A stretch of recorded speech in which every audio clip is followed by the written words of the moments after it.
I'm not going to stop the wheel. I'm going to break the wheel. And a hello everyone, and welcome to another Westerosi Ninja Election 2020 video. In this video, I will be giving a high-level summary of the 5th Democratic Party presidential debate that happened on Wednesday night, with a rating for each of the candidates' performances. I would also like to stress that any opinions given by me in this video are not necessarily representative of current collaborators or featured guests on this channel, as I do live streams and videos on a variety of different subjects. Now, as usual, I hope you enjoyed this video. Please like and subscribe if you do, and leave any feedback in the comment section below. Okay, so now let's get started. I'm going to start with a couple of general comments here.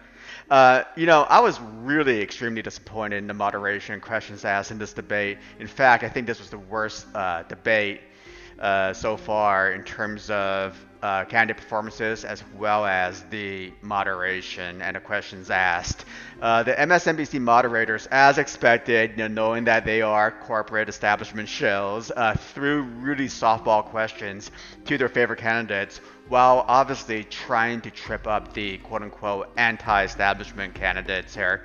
There were no tough questions asked, such as Elizabeth Warren's backtrack on Medicare for All, Pete Buttigieg's fake black endorsements featuring stock photos of a mother and child from Kenya, of all places, any questions on the current crises in Hong Kong and Bolivia, and etc. Instead, we get these questions surrounding the tired impeachment hearings, where all of the candidates are already aligned on, and on billionaire taxation, which all the candidates are pretty much already aligned on as well, and also set up conflicts by the moderators, which I'll basically talk about later on.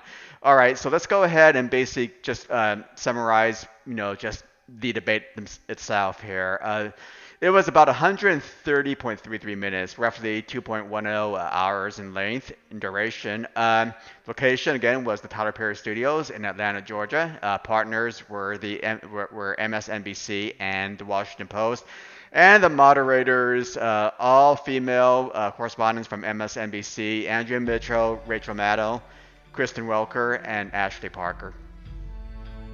Now, who was in the debate Wednesday night? Well, we had, starting from left to right, Cory Booker, Tulsi Gabbard, Amy Klobuchar, Pete Buttigieg, Elizabeth Warren, Joe Biden, Bernie Sanders, Kamala Harris, Andrew Yang, and Tom Steyer, okay, from left to right here. And what you can see in the bottom chart is basically the national polling averages for all the candidates, all the participants in the debate Wednesday night, and that basically dictates how they were laid out in terms of the podium order, where the highest polling candidates, from some combination of national polling as well as early state polling, were more towards the center of the stage. Now, in terms of the talk time for each of the candidates here, what we can see here is that the candidate who had the most talking time was Elizabeth Warren, out of those 2 hours, at about 13 minutes and 24 seconds, followed by Joe Biden and Pete Buttigieg.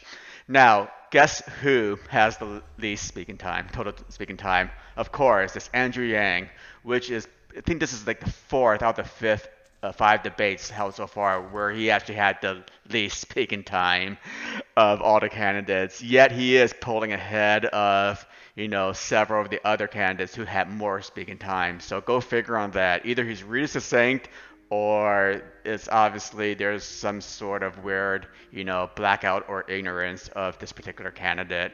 And he only has 6 minutes and 47 seconds of total speaking time.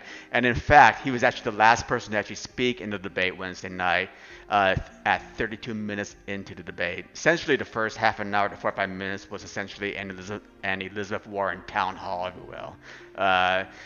The moderation, there was no real moderation in terms of people piping in and actually interrupting others and actually getting their chance to speak. It was really, really poorly done, I think, in terms of the structure and basically how the moderators actually handled the candidates on stage. Essentially, if you yelled out, you were, just interrupted somebody or yelled something, you were able to speak. really, really poorly done. That's all I'll say about that in terms of the moderation. Uh, so anyway, I'm just gonna give now my kind of like report cards for each of the candidates here. And as last time, basically it's basically a 1 through 5 scale where 1 ninja is a train wreck, 2 ninjas is weaker than expected, 3 ninjas is meh but okay, 4 ninjas is a good performance, and 5 ninjas is a breakout performance. I can already tell you now there wasn't any train wrecks, nor were there any breakout performances in the debate on Wednesday night. So let's go from left to right again, basically from the lowest polling to the highest polling candidates. And we're going to start with Cory Booker here, U.S. Senator from New Jersey. His signature issue was criminal justice reform. That's really what he's running on. Economically, he's more of a centrist. But anyway, his RCP average was about a 1.8. Basically, that's the national polling average out of 6 or 7 polls roughly, and his total talk time was 11 minutes and 34 seconds. So for the lowest polling candidate on stage, he sure had a lot of talk time, okay? And, you know, he always seems to give these really commanding performances, I think, in the 5 debates so far, but it never quite seems to translate into gaining any ground in the polls. A lot of platitudes, a lot of talk about party unification, how we have to beat Trump, things like that. But and he also got some really good lines in Wednesday night against Joe Biden, right? I mean, thinking that Joe Biden might have been high when he said that he won't pursue the legalization of marijuana and whatnot.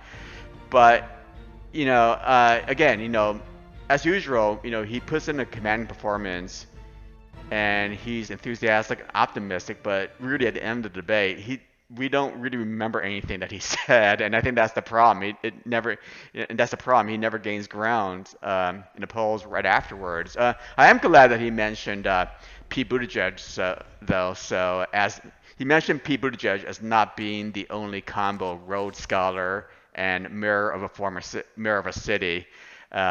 So that's actually pretty cool because a lot of people think that Pete Buttigieg is like the smartest guy on stage, Rhodes Scholar, but that's not necessarily correct. I mean, Cory Booker, he doesn't harp on it as being a Rhodes Scholar, and he has served as a mayor of Newark, New Jersey, as well as now a sitting U.S. senator. So I mean, his qualifications are very good, but again, he just doesn't quite translate his debate performances into poll numbers. And he's actually in danger right now of actually missing the December debate. And as obvious by his his pleading for more support in his closing statements Wednesday night, which was honest. At least it was kind of cringy, but it was still honest in terms of him begging for money and support. So again, based on the performance, I would give him 4 ninjas. I thought it was a good performance, but I think his campaign is struggling so much just for support that this will be the last time that we see of him. So let's get into our next candidate here, and that is Tom Steyer, business executive and philanthropist. And his signature issues: fighting climate change, promoting renewable energy, and impeachment. And I was actually kind of impressed by Tom Steyer's performance Wednesday night. I think he kind of made the most sense out of pretty much everyone on stage, and it just tells you how bad and how mad the debate performances for the rest of the candidates are. They're pretty middling, if you will. I'm glad that he actually took the lead and actually said that he was, the only person on the stage that's making global climate change as the #1 issue for his campaign. And he called out everybody else for basically not even talking about that. And there's actually truth in that statement. I mean, he's been working on global climate change, for the past, 10 years, if you will. And Andrew Yang actually even applauded him by, mentioning that, yeah, I mean, you're a billionaire and you're actually, giving a lot of money away to basically help solve these issues of global climate change. So that's something that that's actually a lane that he can actually drive in for the rest of the campaign, if in fact he actually makes more debates and actually qualifies for them. Also, I think his answer on housing was very good last night, on how he would actually divert federal revenue to build more housing, because what's going to happen in the future is that, with this global climate change happening, a lot of the coastal areas might end up being flooded. So we might end up having a mass migration of quote unquote climate refugees, if you will, around the world. And there's going to be a need for housing for these quote unquote climate refugees. And I think he's actually has a vision, is actually forward thinking in terms of this. In addition, in addition to not just being about climate, we already have a housing issue in terms of supply in the country, especially affordable housing. So I think he's trying to work on that as well. So I thought he did a great job. The only issue with you know Tom Starr, as with most very wealthy people, is that he's basically running against candidates and a party who have basically vilified the richest Americans. So that's always going to be a struggle for him. So I think he did a great job. His RCP average again was a 1.0. His talk time was about 8 minutes and 23 seconds, and that was sort of in line with his RCP average. So I had no problems with his speaking time here. Did a good job. I thought he did, and I'm giving him four ninjas for that. So let's get into our next candidate here, and that's Tulsi Gabbard, U.S. representative from Hawaii. Her signature issues are the opposition to American military intervention overseas, RCP average of 1.3, talk time of 9.13 minutes. Okay, I like Tulsi. I think she's one of the most authentic, candidates on the stage, along with Bernie and Andrew Yang. But she just didn't bring it Wednesday night, in my opinion. I mean, she seemed to be very robotic, uninspiring, and seemed to spend the entirety of the debate basically on either the attack or defense, without saying much about her actual vision of her campaign. In fact, what she said about her actual vision and in her closing statements is pretty much the same thing she said, in the past, 3 debates that she was in. She wasn't in the 4th debate, by the way. And so she's actually, it's becoming obvious to me at least that she's definitely a single kind of issue candidate at this point, and she's going to struggle to actually qualify for future debates. She is actually pretty close in December, but I'm just wondering, how far she can go on past the Iowa caucuses here. You know, she fought to a draw in her attacks and defense against Kamala Harris and Pete Buttigieg. But never mind that the conflict between her and Kamala Harris, at least, was completely set up by the moderators. The moderators asked her one question, on foreign policy, and then all of a sudden they asked Kamala Harris, well, what do you think, Kamala? It's like they were sort of like actually, setting up this conflict between those two, when in fact, her answers in response had nothing to do with Kamala Harris. So again, MSNBC, wants to basically set up conflicts between these candidates, especially anti-establishment versus establishment candidates, in the hopes of trying to trip up, their least favorite candidate, if you will. She had one good point, which I liked. She was the only one that actually said that the war on drugs has failed. And I think that really demonstrates at least her pragmatic realism, compared to this whole, rampant idealism of some of the members on stage. Nobody else actually mentioned that, so I thought that was actually a very, very good thing that she said. But utterly, she was still robotic, uninspiring, and I expected more from her, so it was a weaker than expected performance. 2 ninjas for that. So let's get into our next candidate. Yes, Andrew Yang. Okay. Well, I think Andrew Yang made good use of what little time that he was given to speak. Okay. Again, 6 minutes and 47 seconds. That's it. For like the 6th highest polling candidate on the stage. You know, he did a good job, but towards the end, he kind of faded into the background just a little bit. But at least he seemed to be the most relatable and human of all the candidates on stage. I mean, everybody else seemed to be like in this robotic trance, and they were like reading off of teleprompters. But yet, Andrew Yang, seemed to be very relatable, and And evidence of this is basically, he got off to a, he got off a really, really great spontaneous zinger when asked about, what his first words to Vladimir Putin would be after winning a presidency.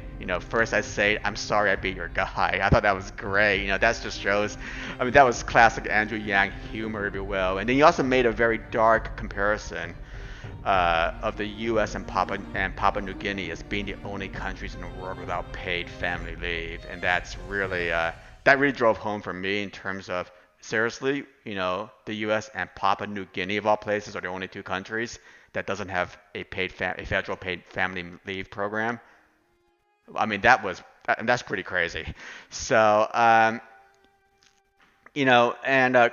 also his closing statement, I believe, was the best of the bunch last night. He was definitely the most impassioned, no, not impassioned, but passionate closing statement. And he talked about, he made the case basically for running for president because of his children. He fears for his children's future, and I thought that was very genuine and very real. And made another zinger about, he's not running for president because he's insane, which I thought was pretty cool. But so I think he gave a good performance, okay, for the very limited speaking time that he had. And again, I give him credit for being the most relatable and human of all the candidates on stage. 4 ninjas for that. Good job, Andrew. Now let's get into our next candidate here. That's Amy Klobuchar, or Crowbar Jar. No, not Klobuchar. And U.S. Senator from Minnesota. Okay, her central issues: the opioid crisis, addressing the cost of prescription drugs. Her RCP average was 1.8. Okay, her total talk time last night was 10 minutes and 49 seconds. She's national polling is lower than Andrew Yang's, but yet she had 4 more minutes of talking time. Okay, I think the media, especially MSNBC and CNN, are trying to push Amy Klobuchar as being the centrist alternative to Joe Biden. In addition to Pete Buttigieg, Kamala Harris was that, but she's definitely slipped a lot, and I think they basically got off her train. But anyway, she was okay. I mean, nothing really earth-shattering about her. I mean, she reinforced the idea, again, that she is the true Goldilocks candidate of the field. Neither too left, neither too right, but just perfectly in the middle. Plus, she's a woman, too, so that matters a lot. Her idea about, women are being held to a higher standard, rings true, except for this campaign or this presidential election, where guess who is one of the front runners? Yep, also a woman. So, and that's Elizabeth Warren. So evidently it doesn't hold true for Elizabeth Warren, does it? Than it does for Amy Klobuchar.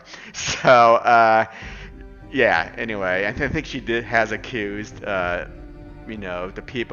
American people, as also being sexist as well, like Kamala Harris did. But besides that.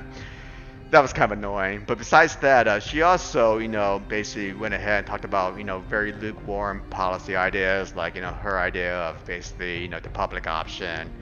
And, she always chimes in with her corny one-liners, of course, her Midwestern folksy roots, and basically her platitudes, right? Basically, which have absolutely no staying power whatsoever in this race, and I think that's why she's polling only at 1.8. I think she needs to be a bit more aggressive to differentiate herself, because right now it just seems like she's like the female equivalent of Joe Biden and Pete Buttigieg. But she just needs to kind of differentiate herself in order to actually move up into the polls and actually sustain her campaign. And she also seemed to be shaking a lot too. So I think there was some nerves going on there for whatever reason. Because I haven't noticed that before in the previous 4 debates. But it wasn't bad. I mean, it wasn't weaker than I expected because I knew what to expect from her. So I give her 3 ninjas for that. Basically meh, just okay. But I don't think her debate performance Wednesday night is really going to change her basically her standings in the poll. even though the media wants to think that her standings in the poll have actually improved. Let's go into our next candidate here that was in the debate, and that is, yes, Kamala Harris. Now, like Booker, Cory Booker, I think she is really struggling in her campaign. She's basically cut her ground game in New Hampshire and focused all in on Iowa, and now she's actually cutting people on the ground in Iowa. Okay, so she kind of suffers from the same problem as Cory Booker in the sense that they need to show Democratic voters that she is still in this campaign, and she did not do that last on Wednesday night. She spent most of her time calling President Trump a criminal instead of talking about why she would make a good president. She basically took the bait from MSNBC and started a fight between her and Tulsi Gabbard. Remember when MSNBC asked Kamala, "So what do you think about this?" And he goes, "Oh, I guess I'll step in."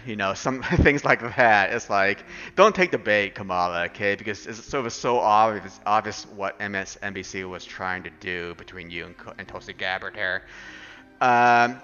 Even her attack against Gabbard used the same tired, Assad argument that everybody else throws up against Tulsi Gabbard, and I thought that was kind of lazy in terms of her attack. On the positive side, she did make strong comments about candidates only courting African American women every 4 years. I think that is a truth.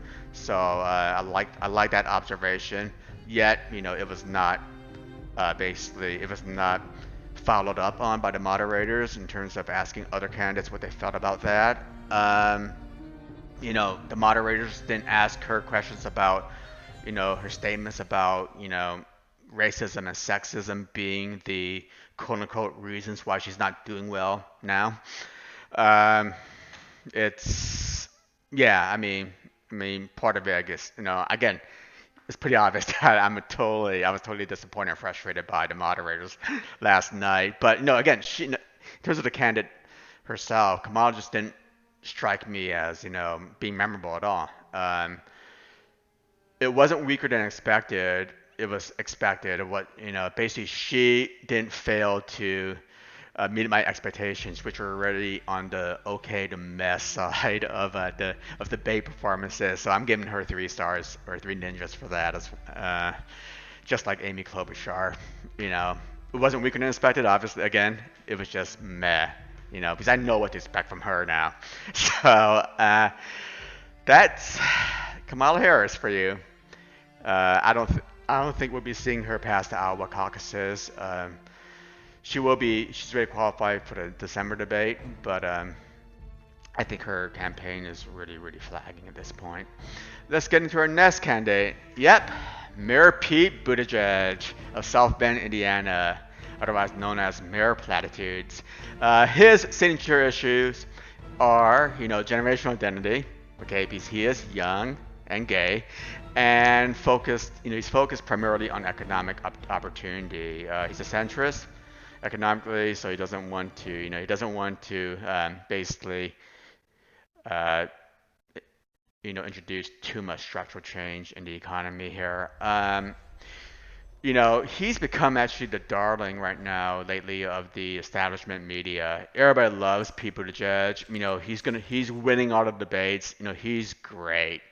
He surged to the front of the Iowa polls. Okay, so he is the front runner right now for Iowa, based on his campaign of just basically general change and Midwest charm.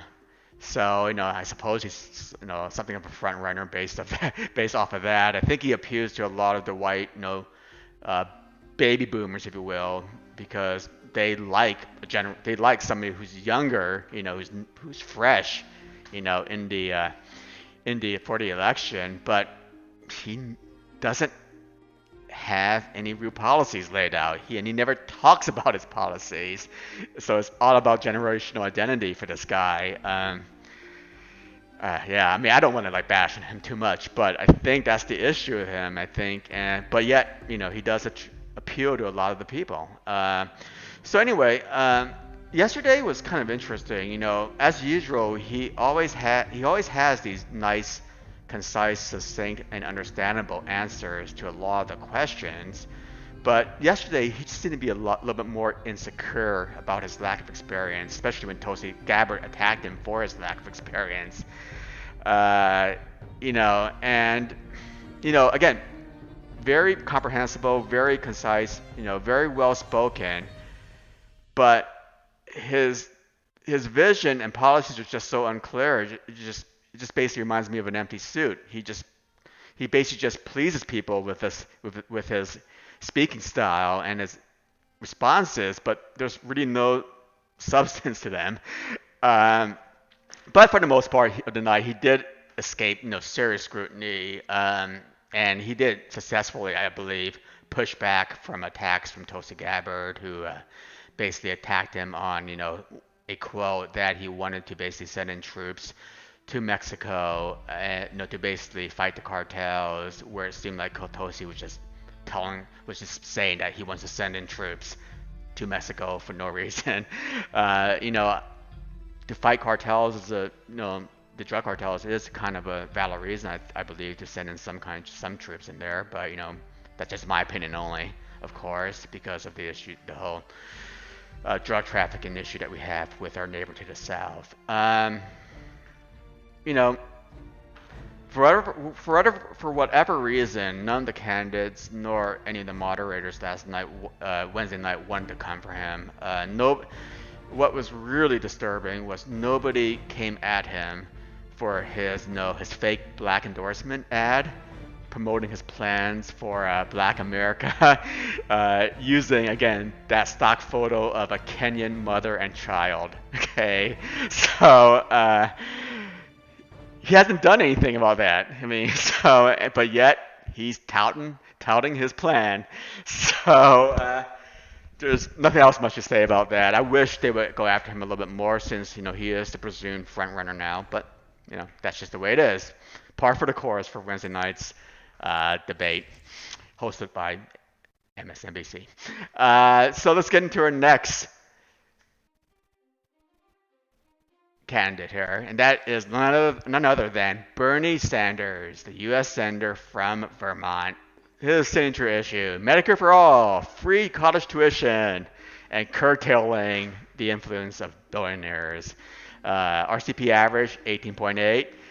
Talk time 11 minutes and 43 seconds. So he actually had, in terms of placement, more talk time than what he had in the fourth debate in October. Bernie's great again, right? I love Bernie.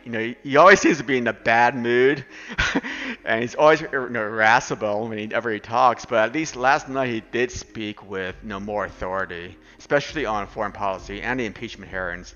Him, Tom Steyer, and Andrew Yang, I think, gave the best answers for the impeachment hearings. Let's stop talking about it, because the whole point of these debates is to talk about the vision for each of these candidates and why they would make the best candidate. I understand that the impeachment hearings are number one in everybody's minds, but as I said before, everybody on the stage is aligned on that, so there's no point talking about that. We should be talking about substantial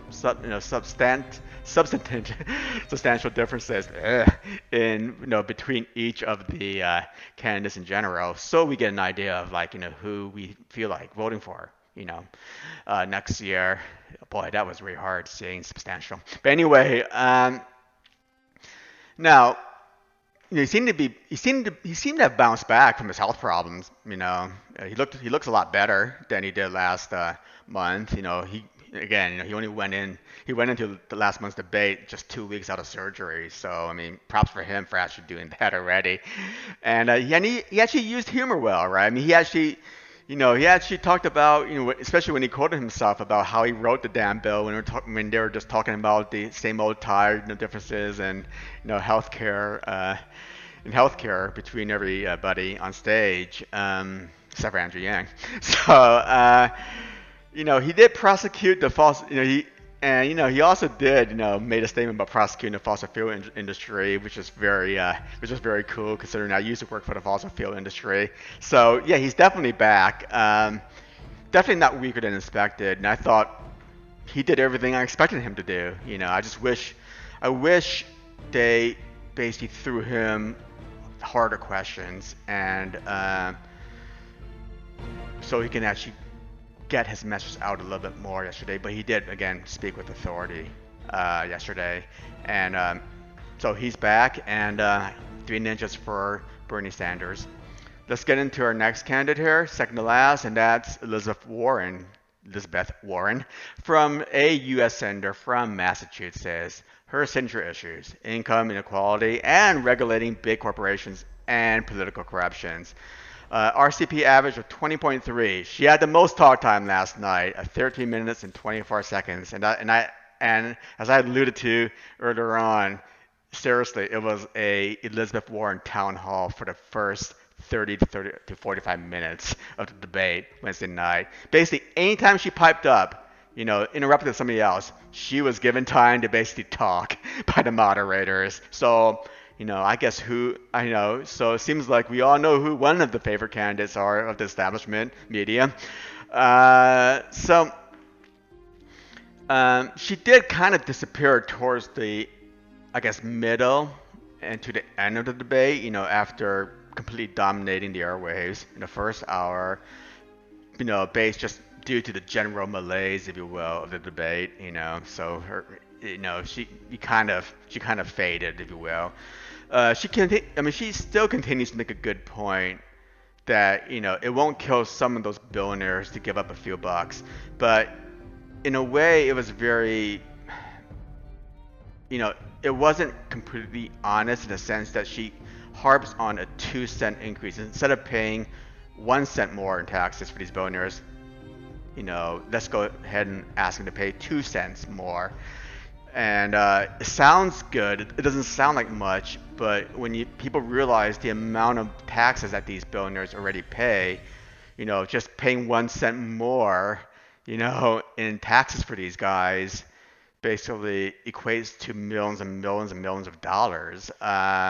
I wish that would actually come out a little bit more and be talked about a little bit more, because it is a very significant amount. Good answer on Central American immigration. When they asked her about that, that was something that hasn't been basically brought to the forefront in any of the debates so far.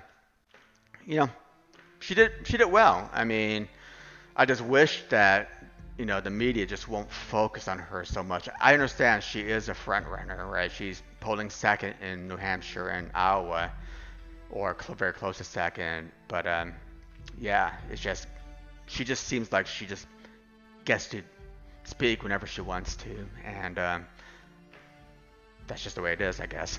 3 ninjas for that. Let's get into our last candidate of the evening, and that is none other than Uncle Joe Biden, or Joe Biden, former Vice President of the United States. Signature issue: restoring America's standing on a global stage and building on the Affordable Care Act. His average right now is 27, so he is the front runner with respect to national polling averages, and he had quite a bit of talking time Wednesday night, 12 minutes and 37 seconds. And he never fails to disappoint me on the debate stage. We all know that he's going to make some gaffes and everything like that, but I think he was just a little bit weaker than expected in terms of the amount of gaffes that he had last night. Hence, I'm giving him that 2 ninja rating there. Hour 1, it was fine. His first statement, he was kind of stumbling through and he changed his ideas mid-sentence, but we all know that's going to happen with Joe, right? So in hour 2, I thought he just kind of like lost his ability to speak, and basically some examples where he totally forgot that there have been 2 black women elected to the Senate, including one of his competitors, two candidates, beside from him. So he struggled to remember that 2-item list. He switched tracks mid-sentence as usual.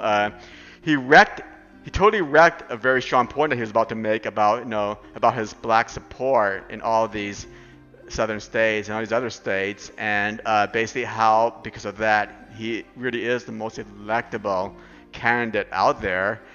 And he had a really bad analogy when addressing domestic violence when he talked about, we have to punch the bill, and kept on saying punching, punching, and of course that was addressing domestic violence. I thought his closing argument was very good, about his electability, about why, he could be the best candidate out there to defeat the incumbent. And, it's very interesting with Joe Biden because, he can say anything he wants. He can say any mistakes he wants. He can make all these gaffes whatsoever in public, but everybody just seems to love him, personally, and his support is really, really solid and durable. I mean, with everything that he's said in these debates, he's still the front runner in terms of the national polling average. And that just speaks to the solidity of his base, and which consists of the older baby boomer generation and low information voters, if you will. I say it in quotes, low information voters who actually don't watch the debates, just basically name recognition. I mean, he is the only person on the stage that basically reminds everyone of times of normalcy, before the current administration, pre 2016. And I think a lot of voters want to go back to those, quote unquote, that time of normalcy, if you will. And that is really it on the report cards for each of the candidates. Let's see what the wheel thinks, okay, about this. Sorry about that. This should say who won the 5th Democratic debate. And, it's not just my opinion. We also got to put in the wheel's opinion here. So let's go ahead and see what the wheel thinks about who won the 5th Democratic debate Wednesday night. So let's go ahead and spin this guy. And I think I'm going to stop it midway through the national anthem in my head right about now. And looks like, Amy Klobuchar? Well, the wheel is pretty much siding with the media again. The media Wednesday night thought that Pete Buttigieg and Amy Klobuchar won the debate. So, the wheel agrees with the media. Of course, I don't agree with the media about who won the debate. And I think a lot of people out there, especially Tulsi Gabbard and Bernie Sanders supporters, don't believe that Amy Klobuchar won the debate or was one of the winners. But hey, the wheel thinks, wheel agrees with the media, so go wheel for that. You're taking a really safe answer, by the way. You're taking a really, you're taking a really popular answer at this moment, by the way, wheel. Just saying. So let's get into what's coming up then. Okay, election 2020 calendar here. Well, next month, December 2019, on December the 19th, we will have the next Democratic primary debate. That will be in Los Angeles, California. Then we're going to have another debate scheduled for January 2020, and then the festivities start for real. February 3rd, the Iowa caucuses, Democratic and Republican. February 11th, the Democratic and Republican New Hampshire primaries. Then on February the 22nd and 29th, we will have the Nevada caucuses for the Democratic Party and the South Carolina Democratic Party primary. As you noticed here, in Nevada and South Carolina, there will not be any Republican caucuses nor Republican primary on those dates. March the 3rd, the big one, Super Tuesday. 15 jurisdictions are going to vote. Lots of over 3,000 delegates will be up for grabs, as well as Democrats living abroad basically will be voting. So, that's going to be the big one. I expect one person to drop out before the end of the year, and I expect 2 more people to drop out, I believe, or 3 more people, 2 to 3 people to drop out after the Iowa caucuses.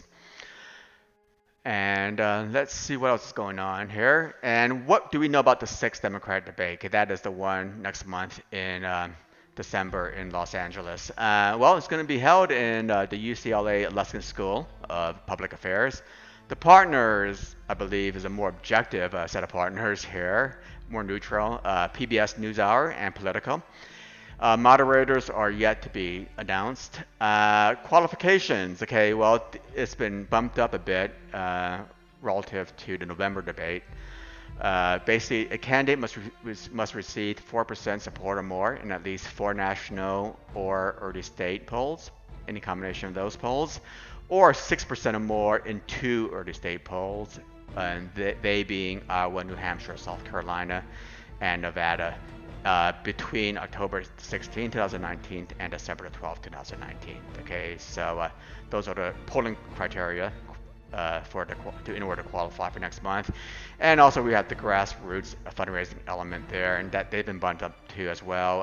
Donations from at least 200,000 unique donors, and a minimum of 800 unique donors per state in at least 20 states. Okay, so let's see who actually has qualified here. It's a bit small. It might be hard to read for you all here, but so far we've had 6 basically candidates who have qualified: Joe Biden, Pete Buttigieg, Kamala Harris, surprisingly Amy Klobuchar. I think that's basically due to the strength of her early state polling results, because nationally she's not really doing that great. Bernie Sanders and Elizabeth Warren. Okay, now who's on the bubble here? We have Andrew Yang. Okay, he's hit 3 of the 4 polls as part of that 4-poll threshold, and he does have way over the number of donors. So I expect him to hit another poll in the next week or 2, and then he'll qualify. That'll be candidate number 7. Tom Starr has actually hit the 4-poll threshold, and he's about 40,000, I believe, donors away from hitting the donor threshold. So I believe that we will also be seeing him in December. Tulsi Gabbard is actually the last person I believe that's very, very close here. She's hit 3 out of 4 polls, okay, for the polling criteria, and but she is also under the 200,000 number limit in terms of the number of donors here. I think she's going to hit the donor limit and probably hit one more poll, because I think she's doing very well in New Hampshire right now. So I think she's going to get in there, and then that'll be it. I think there will be 2, 4, 6, 8, about 9 candidates. Now who's actually gonna not be there from Wednesday night? I believe it's gonna be Cory Booker. He hasn't hit any of the polls, national or early state polling thresholds, and he's also under the minimum amount of donors as well, 200,000. So I think he's going to be gone. Hence his pleading in his closing statement on Wednesday night about getting more support. Yeah, it's too bad, because I think I really like him as a person actually, and I really like his optimistic message. But it just doesn't ring, with the national electorate. But it's just the way it is, I suppose. So anyway, that is really it for that. I expect 9 people for next month, and hopefully some of these other lower tier candidates will actually get more time to speak. And that is all, everyone. So thanks a lot for viewing this video, and as usual, I hope you enjoyed it. Please like and subscribe if you did, and leave any feedback in the comment section below, and I will see you all next time.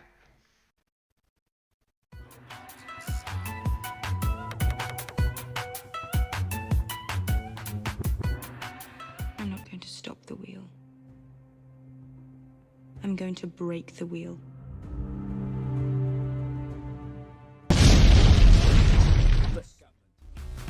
Ultra Ninja JK, dupla jinxa, bota chakra em cada linha de faca. Face, macramé no micado, base, espadas por frases. Sintático, repara no que digo, é paradigmático. Não tenho paralelo, sou para lá de mágico. Sabes como rolo, martelo pneumático. Técnica secreta do monstro roxo. Estamos a meter-nos no dojo, estamos a manter combos no jogo, só com uma espada nos tojos. Plano picado, não sabes de onde esta ave vem. Nenhum radar pode detectar onde está a nave, mãe, tu sabes bem. Somos a clique, somos o clã. É Monster Jinx cabrão, respeito ao vais comer tartan. Na terra do nunca não digo banzai. Vivo na espelunca e tenho um bonsai. Ninja que é ninja, ninja, frotas imperiais. E bate mal, logo bate mais. A minha crew não sem espelhos na rua. Dragão azul, dragão vermelho, sente o silêncio. Verso shinobi, nunca me canso, sou de Nairobi. Ágil como um ninja, rápido como um ninja. Letal como um ninja, brutal como um ninja. Fatal como um ninja, forte como um ninja. Secreto como um ninja, devo mesmo ser um ninja. Esta é para os meus ninjas, só para os meus ninjas. Onde é que estão os meus ninjas?